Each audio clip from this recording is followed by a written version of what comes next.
పూరా లోకల్. కేంద్ర ప్రభుత్వం కూడా అంటే జనగణనలో కులగణన చేపడతామని చెప్తుంది. కేబినెట్ కూడా ఆమోదం తెలిపిందని చెప్తుంది. అంటే ఇక్కడ తెలంగాణలో కాంగ్రెస్ ప్రభుత్వం మా వల్లనే ఇది జరిగింది, రోల్ మోడల్గా నిలిచింది ఇప్పుడు రాష్ట్ర ప్రభుత్వం, తెలంగాణ రాష్ట్ర ప్రభుత్వం కేంద్రానికని చెప్తుంది. ఇవన్నీ పూర్తిగా అర్థం లేని మాటలు ఇవి. భారతదేశానికి స్వాతంత్రం వచ్చిన తర్వాత ఇంతవరకు కులగణన సమగ్రంగా జరగలేదు.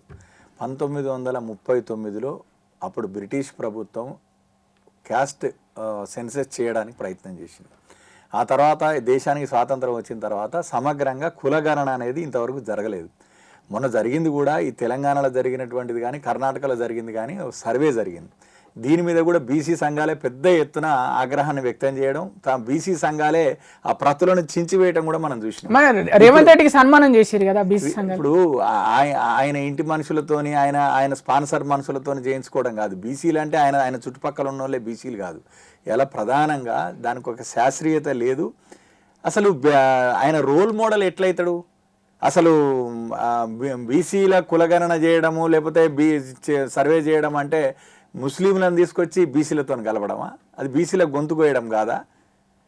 ముస్లింలు బీసీలు ఎట్లయితారు? అంటే బీసీల జనాభా తగ్గిపోయింది అనుకుంటున్నా. అందుకనే నేను ఏమంటున్నానంటే కేంద్రం చేస్తున్నటువంటి కులగణనకు ఇక్కడ రేవంత్ సర్కార్ చేసినటువంటి సర్వేకి అసలు సంబంధమే లేదు. కేంద్రము దేశంలో స్వాతంత్రం వచ్చిన తర్వాత మొదటిసారి భారతీయ జనతా పార్టీ ప్రభుత్వము కులగణన చేయబోతా ఉంది.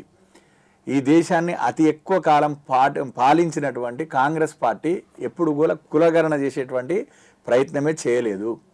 నెహ్రూ గారు వ్యతిరేకించారు, ఇందిరాగాంధీ గారు వ్యతిరేకించింది, రాజీవ్ గాంధీ వ్యతిరేకించిండు. మన్మోహన్ సింగ్ ప్రభుత్వంలో అవకాశం వచ్చినా కానీ మా ప్రతిపక్ష నేత సుష్మా స్వరాజ్ గారు కులగణన చేయమని చెప్పి అడిగినప్పటికీ కూడా కులగణన చేయలేదు. కాబట్టి వాళ్ళకు కులగణన దేనికోసము? మొత్తం బీసీలలో వెనుకబడినటువంటి కులాలకు అంత్యోదయ అంటే రాజ్యాంగం ఇచ్చేటువంటి ఫలాలు వాళ్ళకి అందే విధంగా సమగ్రంగా డిజిటలైజ్ చేయాలనేటువంటి ఆలోచనతోనే ఇలా కేంద్ర ప్రభుత్వం కులగణనకు శ్రీకారం చుట్టింది. కాబట్టి రేవంత్ రెడ్డిది పొలిటికల్ స్టెంటు, నరేంద్ర మోడీ గారిది నేషనల్ ఇంట్రెస్ట్. కాబట్టి దానికి నక్కకి నాగలోకి అనుకున్నంత తేడా ఉంది.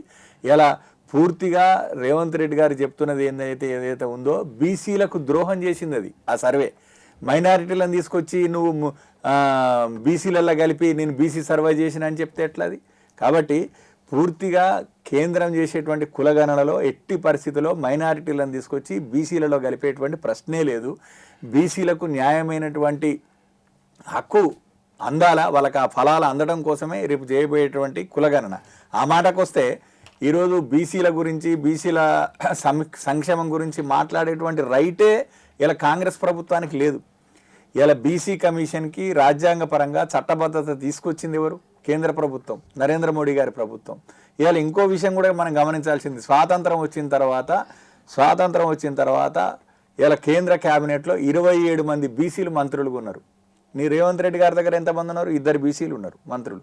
2 బీసీలకు అవకాశం ఇచ్చి ఇలా మొత్తం బీసీలను ఉద్ధరిస్తున్నానని రేవంత్ రెడ్డి గారు చెప్పడం కూడా హాస్యాస్పదం. అది అంటే ఇప్పుడు ఆల్రెడీ ఇక్కడ కులగణన మేము చేసేసామని రాష్ట్ర ప్రభుత్వం చెప్తుంది. ఒకవేళ కేంద్ర ప్రభుత్వం కూడా కులగణన చేసేసాక ఇక్కడనేమో మైనార్టీలను కలిపారు, అక్కడ మైనార్టీలను కలిపారు, మరి పరిస్థితి ఏంటి? అంటే కులగణన అనేటువంటి అసలు జనాభా గణన అనేది పూర్తిగా కేంద్ర ప్రభుత్వానికి సంబంధించినటువంటి సబ్జెక్ట్. అది రాష్ట్రానికి సంబంధించింది కాదు.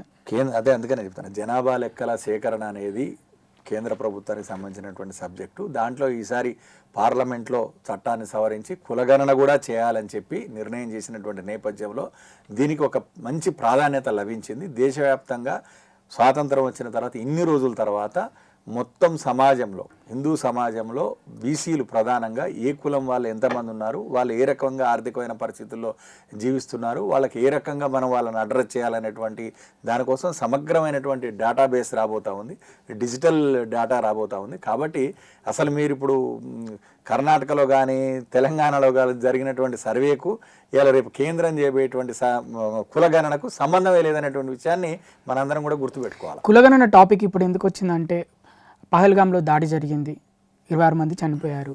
ఈ టైంలో టాపిక్ డైవర్ట్ చేయడానికి కేంద్ర ప్రభుత్వం కులగణన అనే టాపిక్ తీసుకొచ్చింది అని ప్రతిపక్షాలు అంటున్నాయి.